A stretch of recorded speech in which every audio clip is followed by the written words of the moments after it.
د مهمو خبرونو سرټکي. د هیواد په کچه د 100 روغتیايي مرکزونو د چارو پیل.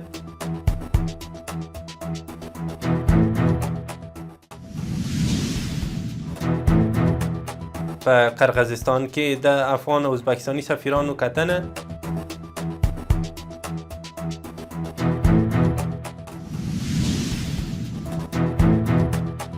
د افغان او ازبکستاني سوداګرو ترمنځ د 25 هوکړه لیکونو لاسلیک.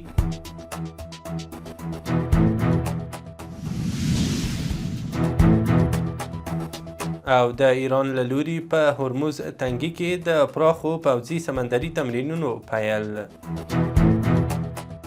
د واک ټلویزیون درنو لیدونکو سلام او وخت مو بخیر. نن سه شنبه د سلواغ 28مه اوس هم بشپړ خبرونه. د عامه روغتیا وزیر مولوي نور جلال جلالي ویلي چې د هیواد په کچه د 313 روغتیايي مرکزونو له ډلې د 100 روغتونونو تدارکاتي چارې بشپړې شوې او ډېر ژر به یې د جوړولو عملي چارې پیل شي. جلالي چې نن د روغتیا برخه کې د نږدې 1500 متخصصینو د فراغت مراسمو کې وینا کوله وویل عامه روغتیا وزارت ژمن دی چې تازه فارغانو ته د کار زمینه برابره کړي. نوموړي له فارغانو وغوښتل چې د خپلو هیوادوالو لپاره د خدمت مصدر شي. هغه زیاته کړې چې د بریالیتوب راز په دې کې دی چې د طبابت له سپېڅلي علم څخه د تجارت لپاره ګټه وانخیستل شي. بلخوا د عامه روغتیا وزارت د خوړو او درملو مرستیال حمدالله زاهد د طبي تجهیزاتو د واردوونکو ټولنې له مسؤلینو سره په لیدنه کې غوښتنه کړې چې سوداګر دې د ګاونډیو او سیمې هیوادونو له معتبرو شرکتونو سره د باکیفیته او مناسبو بیو درملو د واردولو هوکړه وکړي. یاد وزارت ویلي په دې ناسته کې درمل پلورونکو او ټولو شرکتونو ته خبرداری ورکړل شوی چې له احتکار او بېلابېلو پلمو د بیو د ناقانونه لوړېدو څخه ډډه وکړي. په قرغیزستان کې د اسلامي امارت سفارت پر ایکس لیکلي د دغه سفارت سرپرست عبدالشکور حقانی د دغه هیواد لپاره د ازبکستان له سفیر سید اکرم فرهادویچ سره کتلي دي. په دغه کتنه کې دواړو لورو پر دوه اړخیزو اړیکو، اقتصادي او سوداګریزو همکاریو خبرې کړي او دواړو لورو د متقابل درناوي او ګډو ګټو پر بنسټ د اړیکو پر پیاوړتیا او دوامداره همغږۍ ټینګار کړی. د صنعت او سوداګرۍ وزارت ویلي چې د افغان او ازبکستاني سوداګرو ترمنځ د سوداګریزو ناستو په پایله کې څه باندې 300 میلیونه ډالرو په ارزښت 25 هوکړه لیکونه لاسلیک شوي دي. دا ناسته د دوړو هیوادونو ترمنځ د سوداګرۍ د کچې لوړولو او اقتصادي اړتیاوو د پوره کولو لپاره جوړه شوې وه. د صنعت او سوداګرۍ وزیر نورالدین عزیزي ویلي چې د افغانستان او ازبکستان ترمنځ اړیکې په وروستیو کلونو کې بېسارې پراخې شوي دي. دواړو لورو د صنعت، کرنې، خوراکي توکو، درملو او ودانیزو چارو په برخه کې د همکاریو پر پراختیا ټینګار کړی دی. د اسلامي امارت د عوین مرستیال حمدالله فطرت پر ایکس لیکلي د کابینې په 15مه غونډه کې د رئیس الوزرا ملا محمد حسن آخوند په مشرۍ د کابل ولایت د سبز ولسوالۍ په ترخیلو تنګي کې د اداري کمپلیکس د جوړولو د څرنګوالي ارزونې لپاره پلاوی وټاکل شو. همداراز اداري مرستیال عبدالسلام حنیفي په مشرۍ پلاوي ته دنده وسپارل شوه چې د روغتیايي ارګانونو سره د روغتیايي کادرونو ستونزې وڅیړي او حل لارې وړاندې کړي.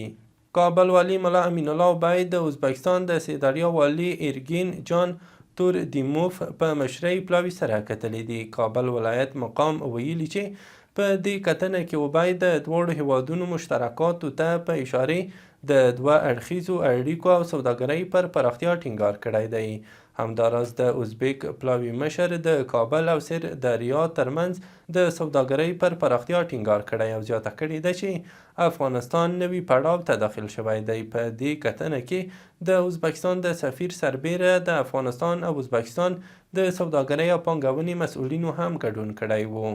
سترې محکمې په یوه خبرتیا کې ویلي د میاشتې د لیدلو د مرکزي پلاوي د لارښوونې له مخې د نن سه شنبه مازدیګر له لمانځه وروسته په ولایتونو او ولسوالیو کې د رؤیت هلال مسؤلین او ټاکل شوي کسان په هغو ځایونو کې حضور ولري چې د میاشتې د لیدلو امکان پکې ډیر وي او په دقت دې د رمضان المبارک میاشت ولټوي.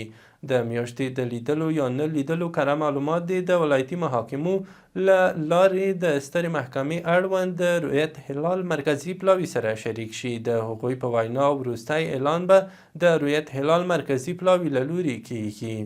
ټولګټو چارو وزارت ویلي چې د کابل په قصبي سیمه کې د صادراتي توکو د معیاري پروسس مرکز د جوړولو په موخه 100 جریبه ځمکه د صنعت او سوداګرۍ وزارت ته سپارلې ده.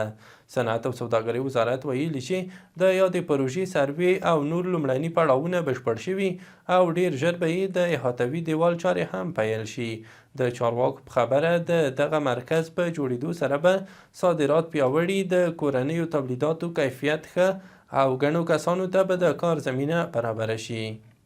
د چاپیریال ساتنې ملي ادارې په کابل کې د نیالګیو کینولو ملي کمپاین په اړه د عامه پوهاوي غونډه جوړه کړې وه. د یادې ادارې مسلکي او پالیسۍ مرستیال زین العابدین عابد ویلي چې په 1405 کال کې به په ټول هیواد کې 8 میلیونه نیالګي کینول شي. نوموړي ویلي د اقلیمي بدلونونو د اغیزو کمولو لپاره د نیالګیو کینول تر ټولو اغیزناکه لاره ده. د هغه په خبره تر اوسه 2.5 میلیونه نیالګیو د تمویل ژمنه شوې او د نیالګیو د ساتنې لپاره له سیمه ییزو خلکو سره همغږي کیږي. چاپیریالي کارپوهانو ټینګار کړی چې یوازې نیالګي کرل بسنه نه کوي بلکې د اوبو رسونې او ساتنې عملي پروګرامونه هم ضروري دي. د ملګرو ملتونو د خوړو او کرنې نړیوال سازمان خبرداری ورکړی چې د روانې میلادي میاشتې تر 22 نیټې پورې د افغانستان په لویدیځ او سویل کې درانه بارانونه او په شمالي سیمو کې د اوبو کمښت د کرنې او مالدارۍ لپاره ننګونې رامنځته کولی شي. د یاد بنسټ د اټکل له مخې د هوا تودوخه به له 1 څخه تر 8 درجې سانتي ګرادو ترمنځ وي او په سویلي ولایتونو کې به تر 20 درجو پورې لوړه شي چې د یخنۍ ګواښ کموي او د کرنې او مالدارۍ لپاره ګټور شرایط رامنځته کوي. خو درانه بارانونه ښایي په لویدیځ او سویل کې د سیلابونو خطر زیات کړي. د بیلاروس د بهرنیو چارو وزارت ویلي چې د دې وزارت لومړي مرستیال سرګي لوکاشویچ د افغانستان د ملي پراختیا شرکت له مسؤلینو سره افغانستان ته د بیلاروسي تجهیزاتو او سوداګریزو توکو د صادراتو زیاتوالي پر سر هوکړې ته رسیدلی دي. دغه وزارت ویلي چې دا هوکړه د صنعت څخه تر کرنې، د خوراکي توکو تامین، روغتیايي پاملرنې او زده کړو پورې بېلابېلې برخې رانغاړي. د بیلاروس بهرنیو چارو وزارت زیاته کړي چې دغه هیواد د غراض د سترو پراختیايي پروژو ملاتړ برخه کې هم خپلې ځانګړې پاملرنې ته هم دوام ورکوي. په هرات ولایت کې په لومړي ځل د کورنیو او بهرنیو وګړو لپاره د کار د برېښنایي جوازونو د ویش بهیر پیل شو. د دغه ولایت د کار او ټولنیزو چارو ریاست ویلي چې دا سیستم د اداري خدماتو د اسانتیا، شفافیت او د دوسیو د چټکې ارزونې لپاره جوړ شوی دی. چارواکي وایي له دې وروسته غوښتونکي کولی شي د کار جواز غوښتنه په آنلاین ډول ثبت او د پروسې ټول پړاوونه ډیجیټلي تعقیب کړي. دوی ټینګار کوي چې دغه اقدام به د خدماتو کیفیت لوړ او د مراجعه کوونکو د رضایت کچه زیاته کړي. د پنجشیر د کانونو او پټرولیم ریاست مسؤلینو نن د دغه ولایت له کانونو د تازه استخراج شویو زمرودو د پلورل کېدو خبر ورکړی دی. د یاد ولایت د کانونو او پټرولیم رئیس محمد قاسم امیري ویلي چې یو ځل بیا د هیواد پر سوداګرو 9513 قرات زمرود د 6,995,601 افغانیو په ارزښت د کانونو د څارنې کمیټې د سیمه ییزو چارواکو او سوداګرو په شتون کې د داوطلبۍ له لارې وپلورل شول. امیري زیاته کړي چې تر دې وړاندې هم د بولۍ له لارې د هیواد په سوداګرو زرګونه قرات زمرود پلورل شوي دي. ایران په هورموز تنګي کې پراخ پوځي سمندري تمرینونه پیل کړي دي. ایراني رسنیو ویلي چې د سپاه پاسداران سمندري ځواک له پرون ورځې راهیسې د هورموز تنګي د کنټرول په موخه دغه تمرینونه په ډوز د توغندیو په ازمایښت د بي پیلوټ الوتکو په الوتنې او مانورونو سره پیل کړي دي. د دغه تمرینونو موخه په یاده سیمه کې د احتمالي ګواښونو په اړه د چمتووالي زیاتول ښودل شوی دی. د امریکا ولسمشر ډونالډ ټرمپ رسنیو سره په خبرو کې ویلي چې نیوا کې به له ایران سره د امریکا په خبرو کې په نامستقیمه توګه دخیل وي. ټرمپ له ایران سره یوې هوکړې ته په رسیدو ټینګار کړی او زیاته کړې ده چې ایران هم د هوکړې نه کولو پایلو ته په کتو ښایي هوکړه وکړي. دا خبرې وروسته له هغې کېږي چې د ایران بهرنیو چارو وزیر عباس اراغچي د دغو خبرو لپاره جنیوا ته رسېدلی دی.